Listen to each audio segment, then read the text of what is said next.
coming up this week on Conestoga Connected. The girls from Road Trip head to the Hammer in order to see the Devil's Punch Bowl alongside the Bruce Trail.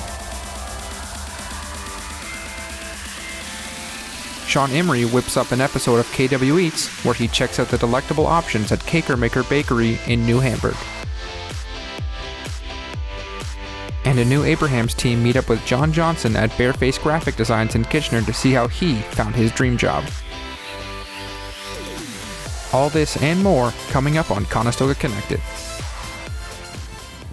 Welcome to Conestoga Connected. I'm your host, Brandon Guitar. It's hard to believe that Conestoga Connected is entering its 13th season this year, but the students at Conestoga College have put together an exciting lineup for you once again. You're not going to want to miss a second of what we have in store. Without further ado, let's jump into our first clip.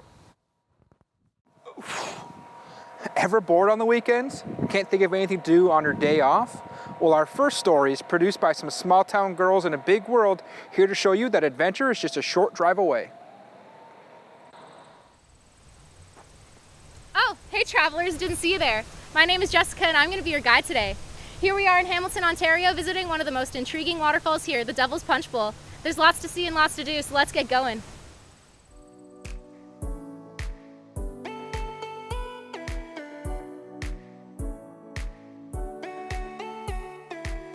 Alright guys, so now we're coming up to the Hamilton Escarpment. This is what people call the mountain, and you can see the entire city below. Come check it out.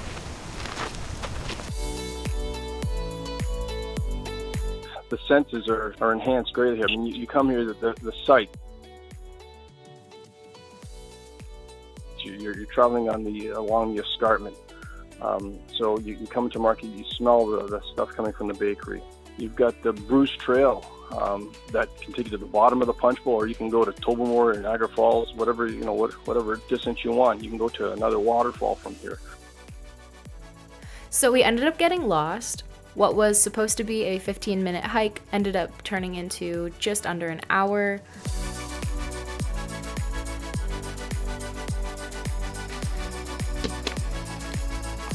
Well guys, after a long 40 to 50-minute hike, we made it to the bottom of the Devil's Punch Bowl, and let's just say they called it the Devil's Punch Bowl for a reason. To our unfortunate surprise, the river has completely dried up and there is no waterfall, but that's not going to stop us because that is what an adventure is. Let's go check it out.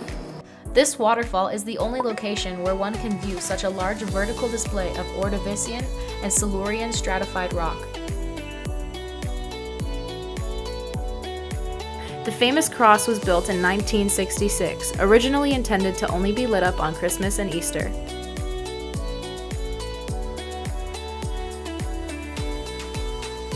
Well guys, we're at the very end of our journey. It's been one heck of a time. I would not say this was beginner friendly, and although we are physically exhausted, it was an amazing adventure I would recommend. From the top of the escarpment all the way to the bottom, this was Road Trip. We'll catch you next week. Our next story is for all those motorcycle fans out there. Not like these guys. You're going to learn about what it's like to go motorcycle racing and what it takes to prepare for this adrenaline rush experience. Hi, my name is Faisal, and today we are here at Grand Bend Motorsport, and you can see behind me there's a lot of bikes. It's going to be fun, so let's do it.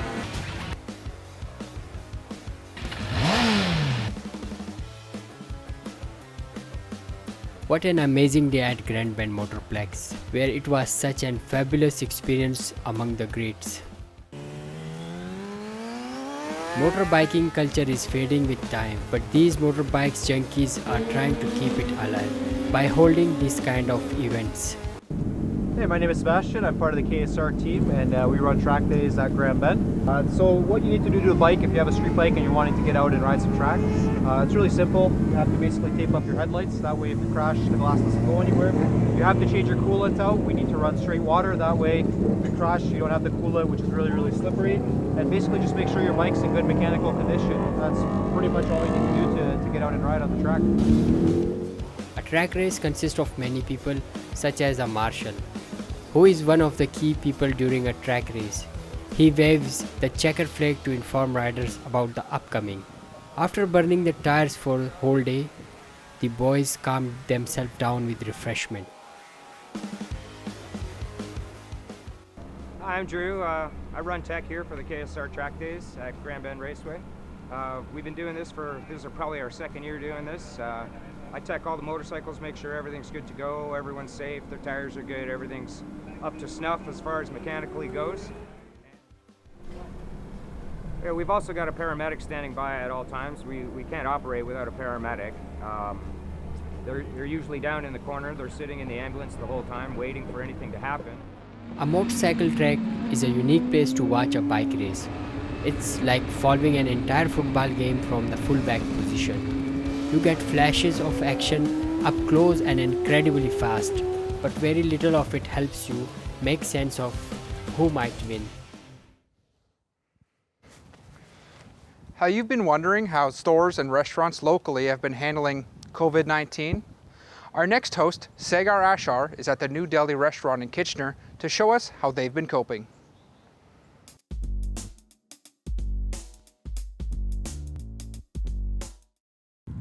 Hello everyone, I am Sagar Ashar and I am standing right outside the New Delhi restaurant and it's making me really hungry. But wait, what about COVID-19? Can COVID-19 stop me and other people from savoring the delicacies at this restaurant? Manager of the restaurant joins us to share some insight. When the lockdown originally happened and restrictions started occurring and we had to shut our dine-in down, we started to lose a lot of business. We were losing approximately 60 to 70% of our sales, but we thank our loyal customers who stuck with us during those times and were able to keep us up and running. And coming back into July, when we were able to open our dine-in, we got a lot busier now. The current situation is that we are getting busier and we do have COVID-19 measures in place. Like we only operate at 50% capacity for our dining area. We make sure that everyone is 6 feet apart. We have a hand sanitization station when you first walk in, and we're sanitizing all of the touch points after someone touches it. We were doing this prior to COVID, but we've taken extra measures and we make sure that we're cleaning everything extra so we can help stop the spread of COVID-19. COVID-19 has spared no one. The working staff at the restaurant faced many challenges to survive around the pandemic. Student working as a part-time cook at the restaurant faced a hard time when he was called off work. So like we were basically fired from the restaurant, and now it's after a long time, like it's September going on. Me and my friend, we both were again called to the restaurant because because of the demand increased, and we were again called back to the restaurant. And my friend, he started working a couple of weeks ago and I just joined I think a week ago. As per CSBC, 29% of accommodation and food service businesses will cease to operate without maintaining the COVID-19 safety norms. For Conestoga Connected, I am Sagar Ashar. Till we see you the next time. Oh, boy, am I hungry. Oh, there's my food. Not mine. Don't you hate when that happens? You know what's never a letdown though? The newest episode of KW Eats featuring Sean Emery. Let's see what's cooking. Hi everybody, my name's Sean Emery. Welcome to KW Eats. Today we're at Caker Maker Bakery here in New Hamburg, Ontario. Let's go inside and see what they've got to eat.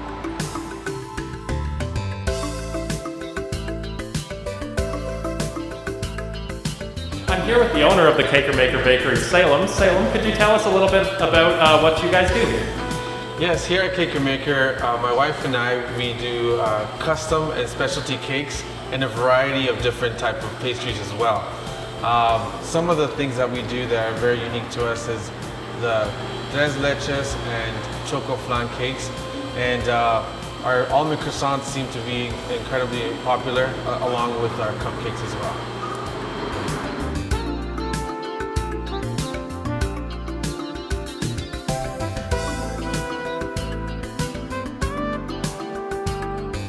Wow guys, didn't those desserts look great? If you're ever in the area, make sure you come check out Caker Maker Bakery in New Hamburg, Ontario. I'm Sean Emery, thanks for watching. Hey there, let's explore a local career path right here in Kitchener-Waterloo. If the idea of becoming a graphic designer makes you excited, then this next segment was designed with you in mind.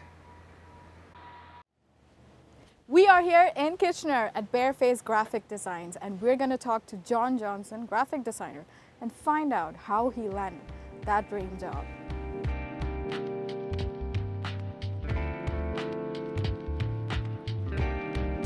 John Johnson is a graphic designer based in Waterloo and majored in film studies. How did you land your dream job, John? To be honest, it was a lot of luck and like networking, but not in the traditional sense. I made a lot of friends in different ways, and as I was figuring out that this is what I wanted to do, it turned out a bunch of them needed work at the same time, so it all just kind of worked out that I ended up being able to do stuff for them, and that slowly became what I do. So I knew a number of people who owned small businesses, bars, restaurants. My sister owned a yoga studio. And that just made me realize as I was building up my ability to design that I could go and do that by myself for other people rather than working for somebody else.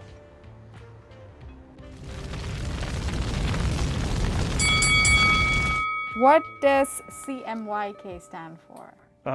Of course I can't think of that. Cyan, magenta, yellow, black. Who created the NY I Love You logo? Oh, Milton Glaser. Wow, okay. He's classic. I thought you won't answer that. Sweet. So, in what year was the term graphic design coined? No idea. When was graphic design first used? Oh. The time period. Geez. I'm thinking monks illustrating like the letters in the Bible, but I don't know. If you want to see more of John's works, you can follow him on his Instagram at BRFC. And that's it for this week on That Dream Job.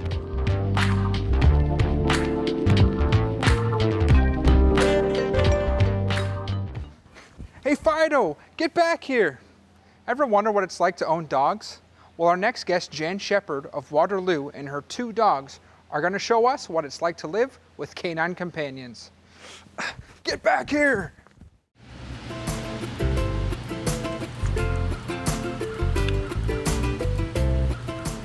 Hi, I'm Jen Shepard. I'm Zara and Lexi's mom. Lexi is a very sweet, passive dog, gets a little skittish at times. Zara is very lovable, cuddly, and energetic. Zara, we think, is part terrier, part schnauzer. She is a rescue from Mexico, so we're not 100% sure. Lexi is a mini golden doodle. The only struggles I would say, if you want to consider it a struggle, would be time and having the time to walk the dogs and play with the dogs and make sure that they're getting enough attention. The only daily routine we have is getting up and feeding the dogs every day, getting them their treats and fitting in their walks. It's not too expensive. Some of the treats are expensive, but other than that, it's not too bad. The best part of owning a dog is the unconditional love, the way they can change your moods, keep your spirits up. They're always there for you.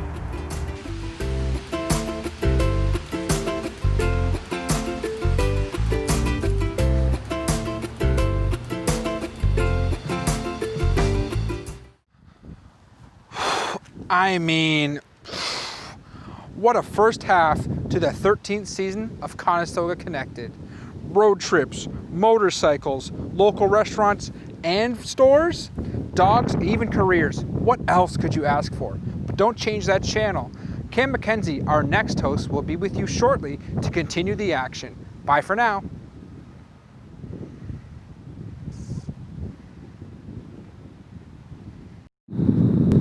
Hey, didn't see you there. My name's Bruce de la Cruz, and I'm the co-supervising producer for this season of Conestoga Connected.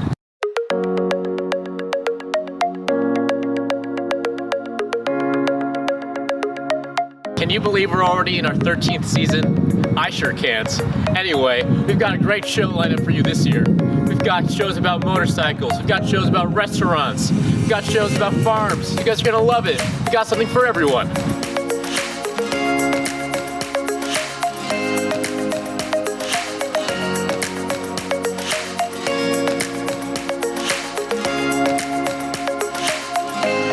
So anyway, make sure to catch us on Conestoga Connected on our Instagram at conestogaconnected.ca. Check us out on Rogers. Stay updated. Thank you. Coming up on Conestoga Connected. Ever wondered where the milk you drink every day comes from? Dana Schaffner has the inside scoop of what the day-to-day processes look like for a local dairy farm on this week's In the Haystack. Treasure hunter extraordinaire Tyler Garden heads to Victoria Park this week to find out what most don't even know exists.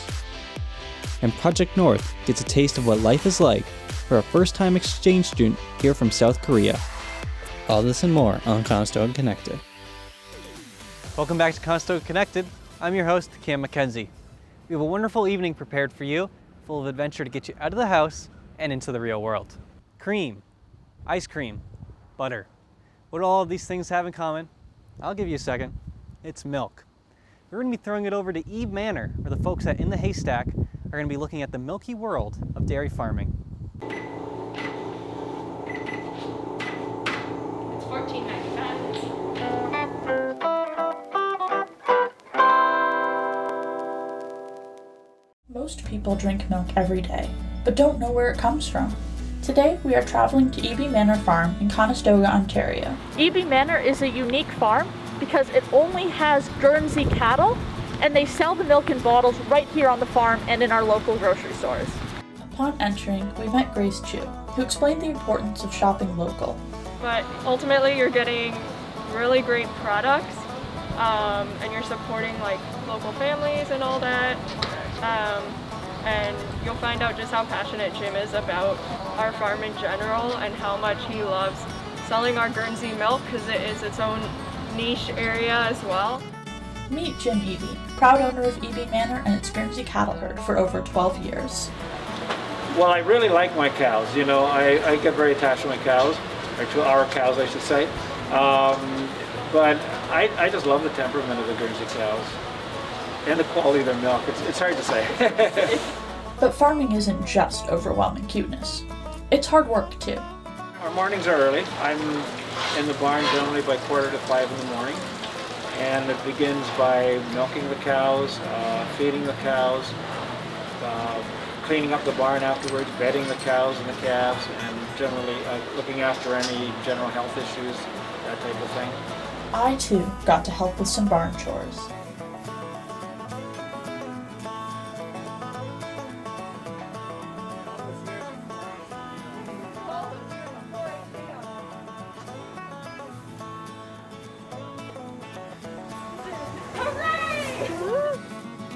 For Conestoga Connected, In the Haystack, I'm Dana Schaffner.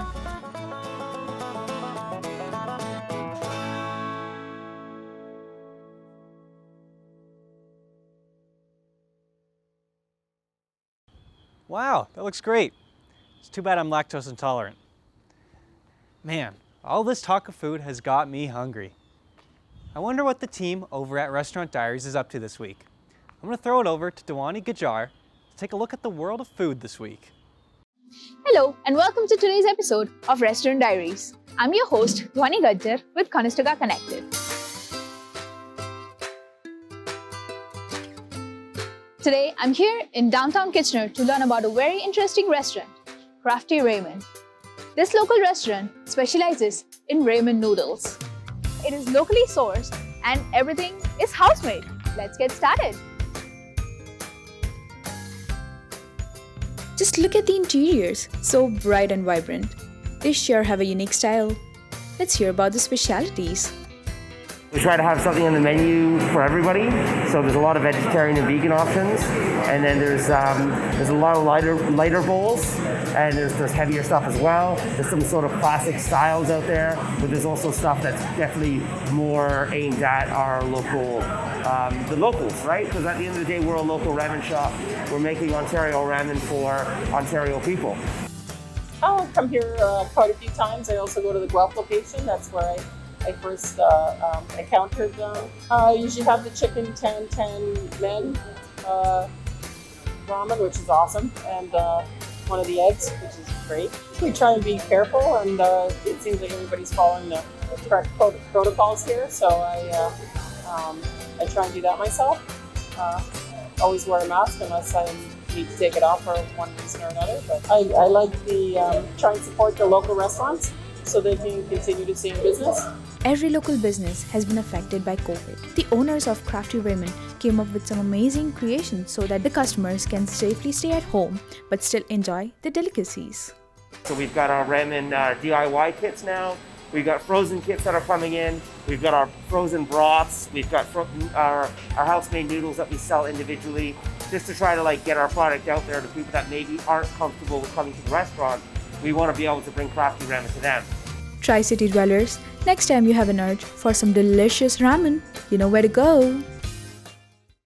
Wow, that looks delicious. Speaking of delicious, we have a treat for you. Jenny Koopa and her team headed up to Tobermory, Ontario this week to take a look at the sights up there. I'm going to throw it over to them now. Jenny?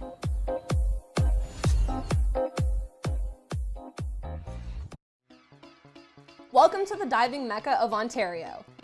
Today, I'm in Tobermory, the harbour village of Ontario, taking in the beautiful crystal clear blue waters of the northern Bruce Peninsula.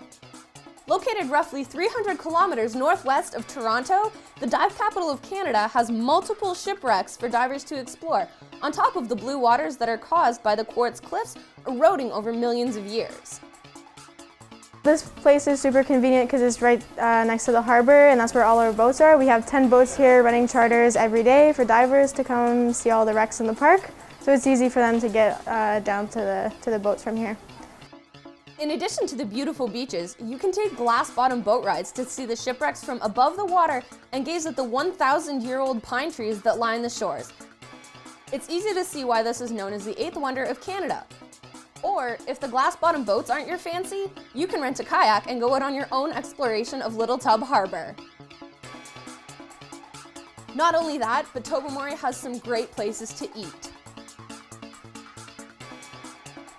Well, having it here, of course, well, ultimately, the view. But I mean, you know, seeing the water daily, the sunsets from here. But being, you know, part of helping create a destination kind of destination vacation for people while still being in Ontario. Now we're gonna go check out some of the local food that Coconut Joe's has to offer. Here we have our slow smoked Caribbean jerk chicken. And one of our vegan entree options is our jungle curry chana. Thank you for joining me on this episode of A COVID Getaway. Tune in next week when we go to the small town of Elora, Ontario and explore what it has to offer. I'm Jenny Koopa.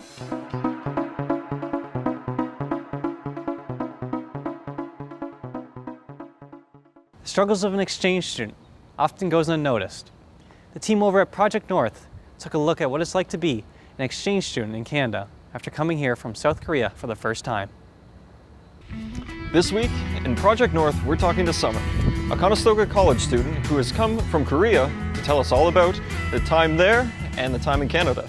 She'll talk about sweets and what she looked forward to most about coming to Canada. Let's see what she has to say.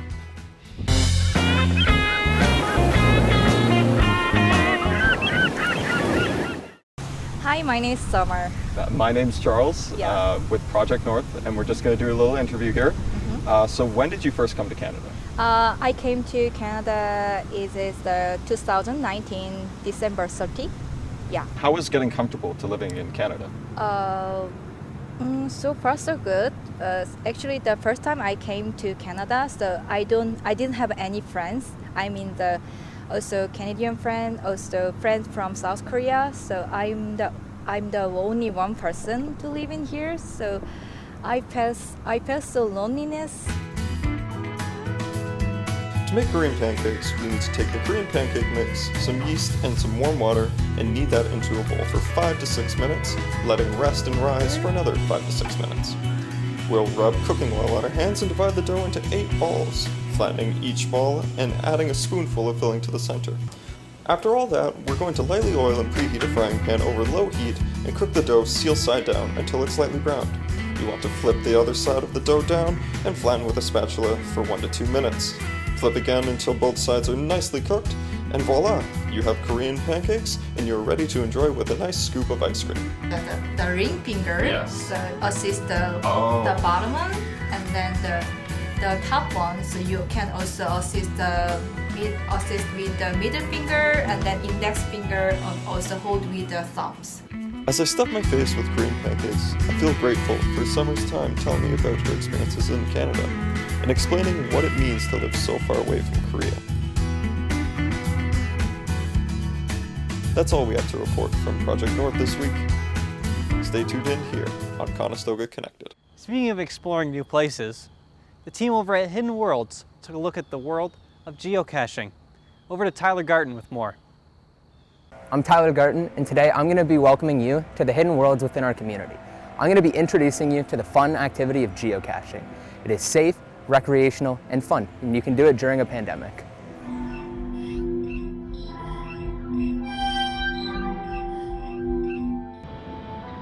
With COVID-19 in full force, life as we know it has been put on pause.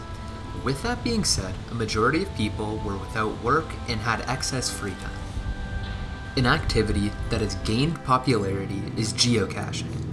Geocaching is the recreational activity of hunting for a hidden object by means of GPS. There are geocaches hidden everywhere. We figured a good place to start would be Victoria Park in Kitchener, Ontario.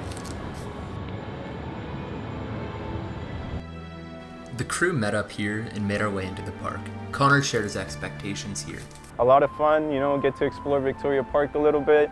I'm excited to go geocaching. It's been a long time. It's a little cold, but I think exploring Victoria Park today will be a lot of fun. From there, we selected a cache and followed the app's built-in GPS. The GPS took us to an island in the middle of the park. We thought we'd find the cache there, but it turns out it was just a vantage point. The real cache was incredibly tough to spot. It was a camo container on an inaccessible island. The only way to find it was by zooming in with a camera/binoculars. My experience today was really good. We had a lot of fun out here in Victoria Park. Lots of caches. I would definitely come here again to do some geocaching. I recommend going out, just taking a look wherever you are, on the app, take a look for some caches. Just get out and do something during this pandemic. What a fun day of geocaching at Victoria Park. There are plenty of caches all across KW. You should download the app and see what's near you. Back to you, Cam. From the cliffs of Tobermory to the fields of Eve Manor, we've had a great show this week. As always, make sure to check us out on Facebook, Instagram, and Twitter. From the entire team here at Conestoga Connected, thanks for tuning in. I'm your host, Cam McKenzie. Stay safe, have a great night.